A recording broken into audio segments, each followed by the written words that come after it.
Heart disease is a leading cause of death in the United States, claiming nearly 700,000 lives yearly, the most common of which is coronary artery disease, which is a result of the buildup of plaque in the arteries that causes constrictions requiring the heart to pump with more pressure that could potentially result in long-term damage to the cardiac muscle or vessels.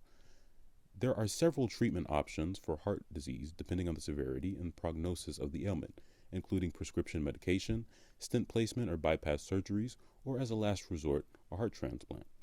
While this heart transplant can be a life-saving treatment, it can be very difficult and expensive to be matched with a compatible donor, which can be especially detrimental to those of low socioeconomic status. Considering this information, we decided to design a model of the heart that could serve as a prototype as a biosynthetic replacement in the future. To understand the heart, we must delve further into its anatomy by breaking it down into its four chambers. The left atrium receives oxygenated blood from the lungs and passes it to the left ventricle, which pumps oxygenated blood out to the body. Deoxygenated blood returns through the right atrium and then passes to the right ventricle, which pumps the deoxygenated blood to the lungs to get oxygenated again. Keep in mind, arteries carry oxygenated blood and veins carry deoxygenated blood. We used a siphon pump to model one atrium and one ventricle of the heart because the pump uses positive displacement to push the fluid through in one direction. The arteries and veins were modeled using polyurethane tubing.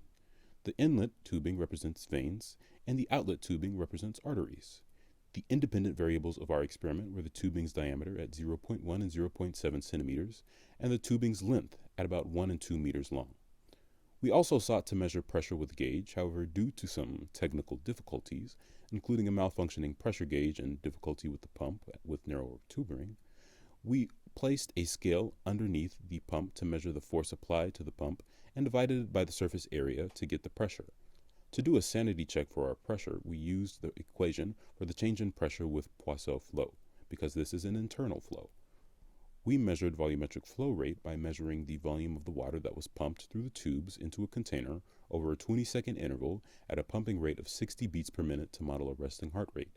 We would calculate the velocity by dividing the volumetric flow rate by the cross-sectional area of each pipe. Using the density and dynamic viscosity values for water, we calculated the Reynolds number and held this number constant and used the density and viscosity values of blood to solve for the respective velocity of blood in this model. We also sought to calculate the head losses and friction factor using the following equations.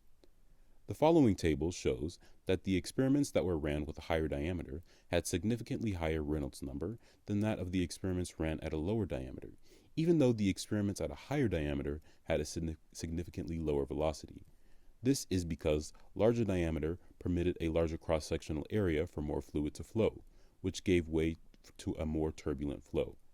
The change in pressure observed increased as the diameter of the pipes decreased, which is likely due to the increased amount of strain that comes with a narrower pipe or vessel.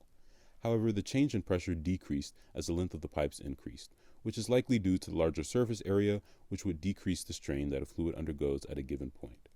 The table also shows that head losses increase as diameter and pipe length increase, which can be attributed to the increased amount of surface area causing more potential for losses of kinetic energy in the fluid to occur. The following graph shows the comparison of the water velocities and the calculated blood velocities. And at each variation of length and diameter, the blood velocity is significantly higher than the water velocity. This is because blood's viscosity is higher than water's, and to maintain a constant Reynolds number, the velocity must increase as well. The following graph also shows a similar trend with head loss that was observed in the table. That as the pipe length and diameter decrease, the friction factor decreases as well, because with the surface area that the fluid has contact with increases, there becomes a more potential for energy losses due to drag at the interface, causing the friction factor to increase. Overall, our model did portray some of the trends of velocity and pressure that we expected.